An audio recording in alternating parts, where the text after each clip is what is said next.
Okay, back here on Study Ball, we've got part 2 of the Justin Herbert breakdown. Last week, or earlier in the week, we talked about his ability to make big plays, the big arm, being more methodical and attacking down the field, and what he did so well to separate him and allow him to set all those rookie records last year. Obviously, some things that he needs to work on and being able to process some things down the field, but overall, really, really good in that area. But that wasn't all he did well. You know, we talk about the big plays, and the big plays is where he separated himself, but he did some really good things outside of that as well. You're going to see right here, okay, the big drop, and it's his ability to see and recognize some things defensively. This is where I wasn't sure how good he was going to be early, but we're going to run a go route and a big in right here. Then our back's going to check down in this situation. We've got a longer yardage play that we're trying to attack. We're trying to get the big play, and I want you to watch this. Watch when the ball comes out. Ball's coming out right now. Receiver doesn't even have great width. It's just starting to break. Linebacker inside on the hash. He knows if he waits and throws this any later, he's got no chance because this guy got so much depth. His recognition of where that linebacker is and the guy moving in here and his timing allows him to get a chunk throw when basically the read is saying, okay, we're going to high-low this backer. He jumps up on the hook, throw the end. He goes back on the end, throw the hook. So the read basically tells him you're probably throwing your hook or your little check down right here. But as all great quarterbacks do, they say, I can increase the margin of error because I know what I'm seeing, because I know when to get the ball out, and I know that I have enough accuracy to put it right where I want to put it. That's what happens right here. This guy says, you can't get that. I'm playing it perfectly. And Justin Herbert says, oh yeah, you think so? I can make a better throw with better timing. And even if you want to play it perfectly, I'm going to show you. Doesn't matter. I can beat you with the throw. Puts it right on the money. Slows his receiver down. Puts it in a window where he doesn't lead him into a big hit. Doesn't put the ball in harm's way. And they complete a great chunk throw right there. Really, really well done by Justin Herbert. So we talk about the read, seeing the defense, understanding movement of defense. So we're going to see it right here. You're going to see they've got a flat, okay? So this guy's going to go cover the flat. Then they're going to run a hook here. Most times when this happens, you're trying to beat this linebacker with the hook throw. He's going to see quick movement by this linebacker to go take away that hook. Then they've got a little skinny in route over the top. He wants to throw it. Wants to throw it right there.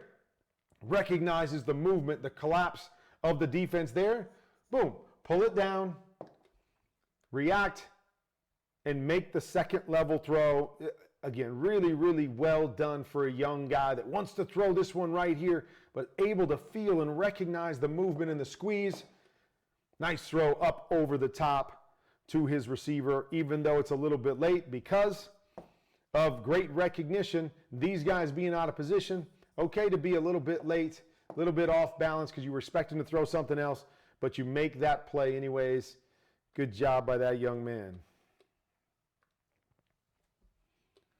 All right, now we've got a little hook and a swing concept. Then they're going to bring pressure right here. So Justin Herbert is hot in this particular situation, meaning this guy is not blocked. He's going to come free. Okay, he recognizes that. Okay, as he recognizes that, he feels the movement and feels like this is taking too long. This is normally, you want to take one of these two throws as the pressure comes from this side. But he recognized, man, it's just taking too long for those guys to get there. I'm going to work through this. So he knows a guy's coming free. He knows he's got an issue right here. He's able to go all the way from here, feel the squeeze, and get back inside before that defender can get anywhere close to him. Great recognition and processing to get through his read, get it to one of his playmakers, and get the first down against pressure. Love this stuff. If you can handle pressure, if you can see things and recognize things quickly and get the ball out of your hands, you've got a real chance to be special. You couple that with the big playmaking ability that we saw last week, and holy cow, the future is bright for the Chargers and this young man. Okay, we're walking up here. We got all kinds of guys walked up with pressure. Okay, you're going to see In this particular look, they're going to free release the back. So I know 1, 2, 3, 4, 5 guys can be blocked by my 5 guys up front. And then probably going to be free on the defensive end. If these guys pop out of here and my offensive line can see it, now we can get back to that defensive end, but I've got to understand and recognize. Okay, so right here, you see the tackle coming down here. Oh, I'm hot off of this guy right here. So as a quarterback, I've got to recognize, okay, what are my hot throws? What opportunities do I have? Okay, I've got a little pop right here. Could be my hot if all these guys come. I've got this little bullets route here that can be my hot if all of these guys come, but I've got to recognize a couple things. First, got to see if these linebackers come. If they don't come and they pop out like they're doing right here, well, if I go to try to throw that hot, I'm in trouble. Other thing I have to realize is if I'm thinking about using this as a hot, I got to make sure that there's no defender up on the line of scrimmage to where I'm throwing it. Recognize pre-snap that the corner's off, so it gives me the possibility, if they do bring this pressure, okay, the possibility of hitting this right now. And even if they don't bring the pressure, I'm always looking at this corner first, because if this linebacker has to get all the way out here and cover this bullets route, there's a great chance to hit him right now, whether I'm hot or not, based off of where that corner is. So great recognition that that corner's out of there. As he comes off, he feels this guy dropping here. This guy was going to be his hot guy. Put the ball on your back right now. Let him go make a play. Really well done to find the void, to understand your issue, to see the big picture, and another big play on a short throw. Here we go again. Similar type play right here. We're going to go here. We're going to clear out here. Now we've got the bullets route coming to that side, and then we've got a shallow. So we talked about, okay, we got the corner off.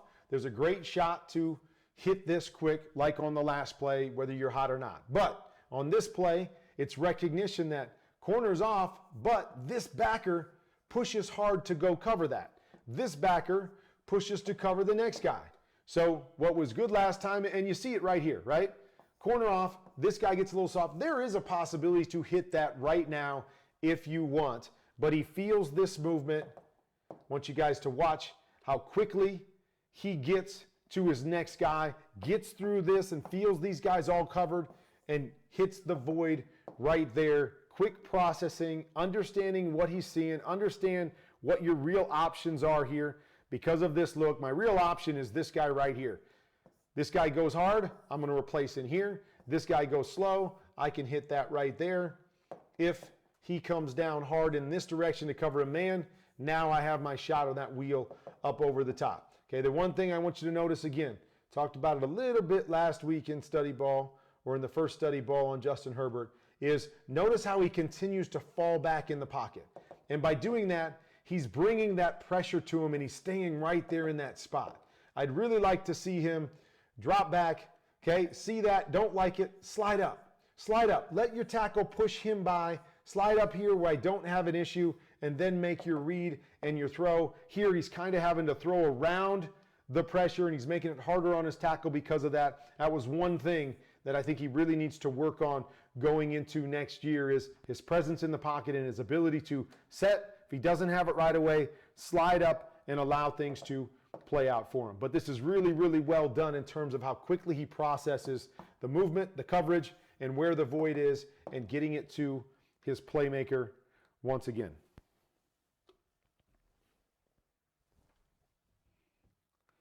Okay, now it's the athleticism. Okay, so we've talked about the big arm. We know he's got a big arm, can make big throws down the field with accuracy. We just showed you his ability to recognize things and get the ball out of his hands quickly, having a great understanding of what's going on around him. And then let's add the third piece to it. You can do those first two things, you can be really good in this league. That was where, when I played, I could separate myself. My recognition, getting the ball out, my accuracy, and then I had the big arm ability to push the ball down the field and make those chunk throws. Maybe not an arm like some of these guys have, but a big enough arm and the ability in that 15 to 35 yard range to make those difference-making throws. This guy has both of those things. What I didn't have was any athleticism.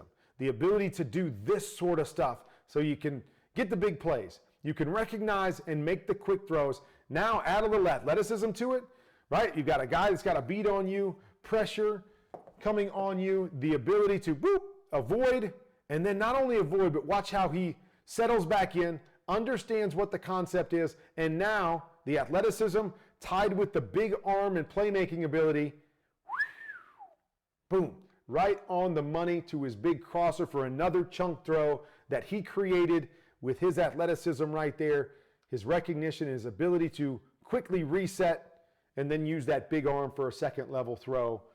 Really well done.